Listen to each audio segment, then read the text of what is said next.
احتساب کے نام پہ انتقام اگر کر کے آپ پاکستان کو ترقی دلانا چاہتے ہیں تو یہ شاید دنیا کا واحد واقعہ ہوگا۔ آج شاہد خاقان عباسی صاحب کو گرفتار کیا گیا، جبکہ وہ مسلسل نیب میں جاتے رہے ہیں۔ آج مفتاح اسماعیل کے گھر میں آ کر کے ان کے اہل خانہ کو ہراساں کیا گیا، ان کے فیکٹری میں جا کے ہراساں کیا گیا۔ MNA حامد حمید صاحب کے گھر پہ پولیس بھیج کے، تو میں یہ سمجھتا ہوں کہ یہ پولیس فورس اور دیگر فورس ان اخلاقی مجرموں، چور ڈاکوؤں اور رزاکیروں کے لیے بچا کے رکھیں۔ سیاسی لوگوں کے لیے جب آپ بلاتے ہیں، جب آپ ان کو مدعو کرتے ہیں تو وہ خود آتے ہیں اور وہ آ کے آپ سے، اس سے پاکستان اور پاکستان کی سیاسی کلچر کو بڑا نقصان ہوگا۔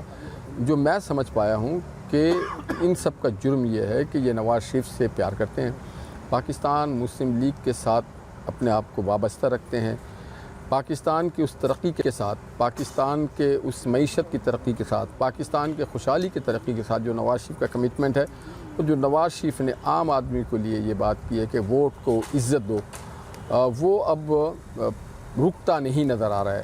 تو دیکھیے، اگر کوئی نواز شریف کے ساتھ محبت کرتا ہے، اس جرم میں اگر اس کو پکڑا جا رہا ہے، تو پاکستان میں تو کروڑوں لوگ ہیں جو نواز شریف کو محبت بھی کرتے ہیں، اس کے کام کی تعریف بھی کرتے ہیں، اس سے معصوم، ایماندار اور سچا محب وطن پاکستانی بھی سمجھتے ہیں۔ تو کیا پورے 1 کروڑ لوگوں کو گرفتار کیا جائے گا؟ کیا پورے پاکستان کو جیل بنایا جائے گا؟ میں سمجھتا ہوں کہ یہ مناسب نہیں ہے گورنمنٹ کے لیے۔ گورنمنٹ کو توجہ دینا چاہیے عوام کی فلاح و بہبود کے لیے، اور اس کے علاوہ دوسرے کوئی راستہ نہیں ہے۔ جو اداروں کا کام ہے اسے کرنے دیں، گورنمنٹ کو اس میں انوالو نہیں ہونا چاہیے، اور اگر کوئی سیاسی کارکن کسی چیز میں ملوث ہے تو اس کی سزا اس کے گھر والوں کو نہیں مناسب نہیں ہے گورنمنٹ کے لیے۔ گورنمنٹ کو توجہ دینا چاہیے عوام کی فلاح و بہبود کے لیے، اور اس کے علاوہ دوسرے کوئی راستہ نہیں ہے۔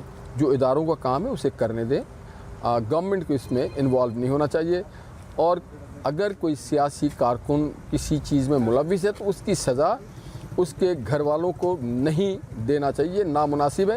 اور ہم نے دیکھا ہے کہ نواز شریف سے جو محبت ہے اس کا مبینہ ثبوت مریم نواز جب نکلتی ہیں کوئی ریلی میں، کوئی جلسوں میں، عوام سے ملنے جاتی ہیں، تو عوام کا والہانہ پیار اس بات کا ثبوت ہے کہ لوگ نواز شریف کے دور کو پاکستان کا سنہری دور سمجھتے ہیں۔ نہال بھائی، 19 تاریخ کو میڈم مریم نواز کی بھی پیشی ہے اسلام آباد میں، اس کے بارے میں آپ کیا کہیں گے؟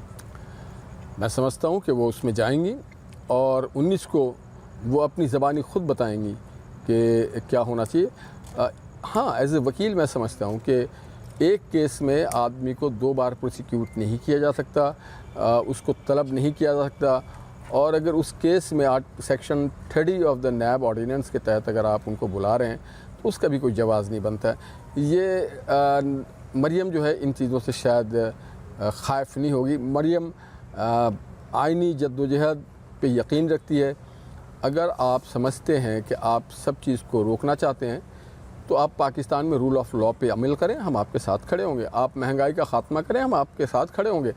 آپ لوگوں پہ ٹیکسوں کا بوجھ ختم کریں، ہم آپ کے ساتھ کھڑے ہوں گے۔ آپ پاکستان میں نواز شریف کی طرح موٹر وے نیٹ ورک بنائیں، ہم آپ کے ساتھ کھڑے ہوں گے۔ آپ نوجوانوں کو لیپ ٹاپ دیں، ہم آپ کے ساتھ کھڑے ہوں گے۔ آپ غریب کسانوں کو 12.5 ایکڑ زمین دیں نواز شریف کی طرح، ہم آپ کے ساتھ کھڑے ہوں گے۔ آپ ٹریکٹر دیں، ہم آپ کے ساتھ کھڑے ہوں گے۔ آپ دانش اسکول بنائیں، ہم آپ کے ساتھ کھڑے ہوں گے۔ مگر پاکستان کے لوگ جبر کے ساتھ کبھی نہیں کھڑے ہوں گے۔